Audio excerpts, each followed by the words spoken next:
The shadows of prehistory whisper of a time when the earth trembled beneath feet that would never walk again. 4.7 million years ago, our ancestors didn't just survive.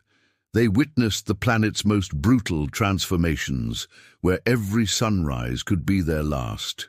In a world where titanium-clawed predators stalked the African plains and volcanic eruptions painted the sky blood-red for months, early hominids carved their existence from stone and desperation. Imagine waking not to an alarm clock, but to the bone-chilling roar of a saber-toothed cat that could crush your skull with a single bite.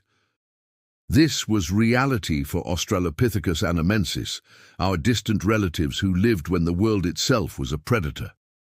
The Pliocene epoch had just begun, and Earth was reshaping itself through violence that makes modern natural disasters look like gentle rain. But here's what the textbooks don't tell you. These weren't the peaceful gatherers we imagine. Recent fossil evidence from the Afar Depression reveals tool marks on bones, defensive wounds on skulls, and something far more disturbing: scratch patterns that suggest our ancestors didn't just fear the megafauna around them, they had learned to hunt creatures 10 times their size. The Great Rift Valley of East Africa was splitting the continent apart, quite literally. As tectonic forces ripped the land in two, volcanic activity reached apocalyptic levels. Mount Kilimanjaro was born in this chaos, along with dozens of other peaks that vomited ash and molten rock across thousands of square miles. The climate oscillated wildly between scorching droughts that lasted decades and floods that could drown entire regions in a matter of hours. Yet somehow in this hellscape, bipedalism emerged, not as evolution's gentle gift, but as a desperate adaptation to a world that demanded its inhabitants see death coming from a distance. Standing upright meant spotting the approaching dust cloud of a Dinotherium herd, elephant ancestors with downward curving tusks that could impale a human ancestor without breaking stride. What separated the survivors from the victims wasn't just intelligence, it was understanding the rhythm of catastrophe. These early humans developed an almost supernatural ability to read the signs of impending disaster. When certain birds fell silent, massive predators were hunting. When the ground vibrated in specific patterns, volcanic eruptions were imminent. When the acacia trees began shedding leaves out of season, prolonged drought would follow within days. Archaeological evidence from Kanapoy and Alia Bay reveals something that challenges everything we thought we knew about peaceful early humans. Stone tools dating to this period show advanced knapping techniques, but more unsettling are the bones they were used on. Not just antelope and small game, but massive creatures that should have been impossible for such small hominids to kill. The answer lies in what paleontologists call opportunistic megafauna predation. Our ancestors didn't hunt these giants in direct confrontation. They waited for the earth itself to wound them first. When volcanic ash clouds blinded a Dinotherium, when earthquake fissures trapped a giant hyena, when floodwaters weakened enormous cats, that's when the ancestors struck. But the true horror of this period wasn't the predators or the geological chaos. It was the realization that survival meant becoming something darker. Fossil sites across the Great Rift Valley contain evidence of what researchers euphemistically call resource competition violence. Translation: our ancestors were killing each other for territory, water sources, and sheltered caves. The Laetoli footprints, discovered by Mary Leakey, tell a story that makes your blood run cold. 3 sets of tracks, walking together across volcanic ash, suddenly diverge. One set shows a stride pattern consistent with running. The other 2 show the dragging gait of pursuit. What happened when the fastest runner was caught remains written in the stone, but the story ends in silence. Climate reconstruction data reveals that the global temperature was dropping, pushing the planet toward the ice ages that would define the next several million years. Our ancestors found themselves caught between the crushing advance of glaciers from the north and the expanding deserts of a cooling, drying Africa. The fossil record suggests something even more disturbing happened during this period. Selective pressure so intense that entire lineages of early hominids simply vanished. Not through gradual evolution, but through what appears to be systematic elimination. Only the most ruthless, the most adaptable, the most willing to do whatever survival demanded, passed their genes to the next generation. Yet they endured. In caves carved from volcanic rock, using tools sharp enough to pierce elephant hide, they created the first human communities. But these weren't peaceful villages. They were fortress societies where every day was a calculated gamble against extinction. If creatures who ruled for millions of years could vanish in geological moments, what makes us believe our dominion is permanent? The same forces that forged our ancestors in blood and ash still move beneath our feet, still whisper in the wind. The children of violence learned to dance with death itself, but the planet had more lessons to teach. As the Pliocene epoch deepened, the survivors discovered that their greatest enemy wasn't the saber-toothed predators or volcanic eruptions. It was time itself, slowly starving them of the very air they breathed. What the fossil record reveals next will shatter your understanding of early human resilience. Carbon dioxide levels were plummeting toward dangerous thresholds, and with them, the plant life that supported entire ecosystems. Our ancestors watched forests turn to grasslands, grasslands turn to desert, and rivers become dust-filled memories carved in cracked earth. But nature abhors a vacuum. And as traditional food sources vanished, something unprecedented emerged.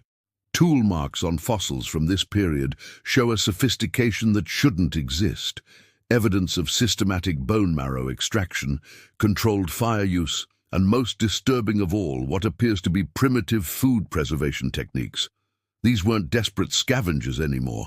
They had become apex survivors. The Turkana boy skeleton, though from a later period, provides clues about what was happening to human anatomy during this evolutionary crucible.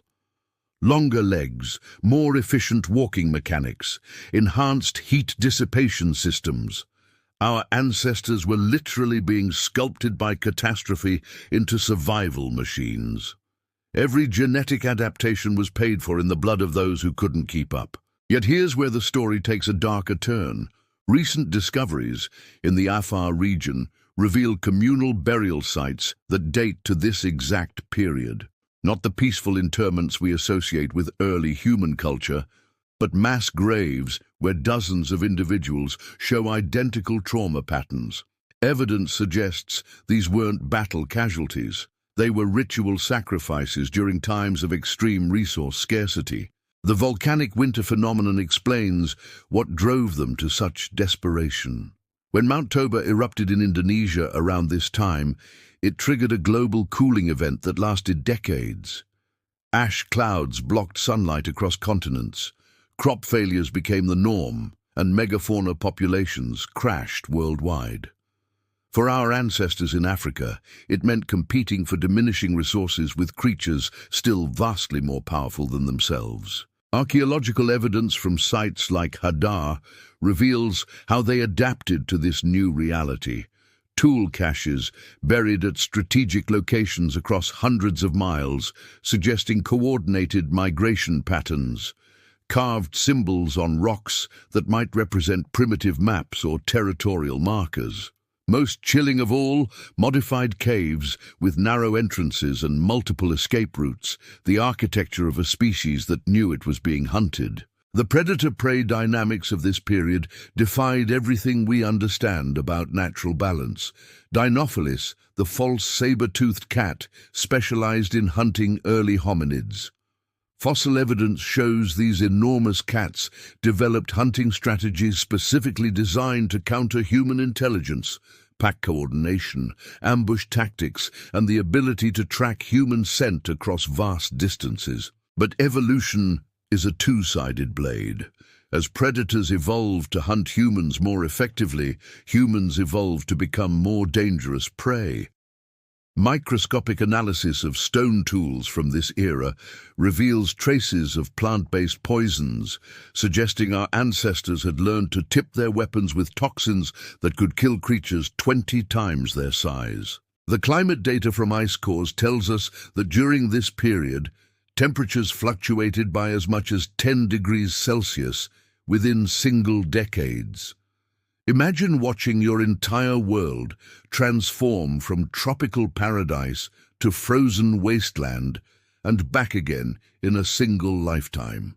The psychological pressure alone should have driven our species insane, yet somehow it forged minds capable of unprecedented adaptation. Genetic analysis of modern human populations reveals something that paleontologists call the Pliocene bottleneck. Evidence that our species came within a few thousand individuals of complete extinction during this period. The survivors who carried human DNA forward weren't just lucky. They were the product of the most intensive natural selection event in our lineage's history. What emerged from this crucible wasn't quite the same species that entered it. Brain capacity increased dramatically, not through gradual evolution, but through rapid, violent selection pressure. Only those capable of processing complex environmental threats, remembering vast amounts of survival information, and making split-second life-or-death decisions lived to reproduce. The fossil record from the end of this period shows something that sends chills down the spine of every researcher who studies it.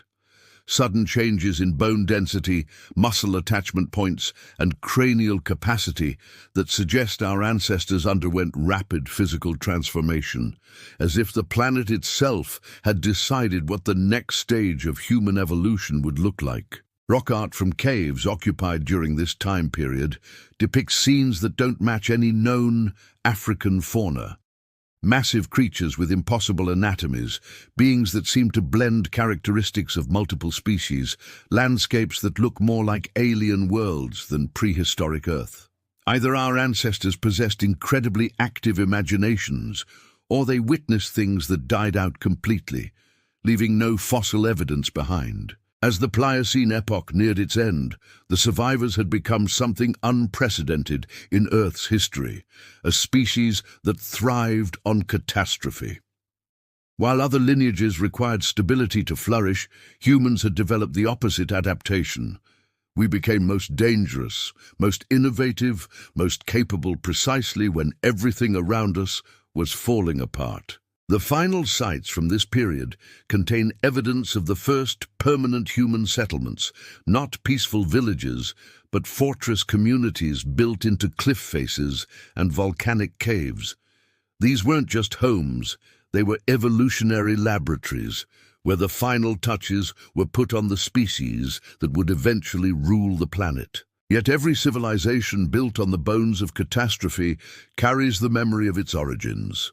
In our DNA, in our neural pathways, in the deepest structures of human behavior, we still carry the adaptations forged during those 4.7 million-year-old nights when survival meant becoming more monster than man. The question that haunts every paleontologist isn't how our ancestors survived, it's what they became in the process.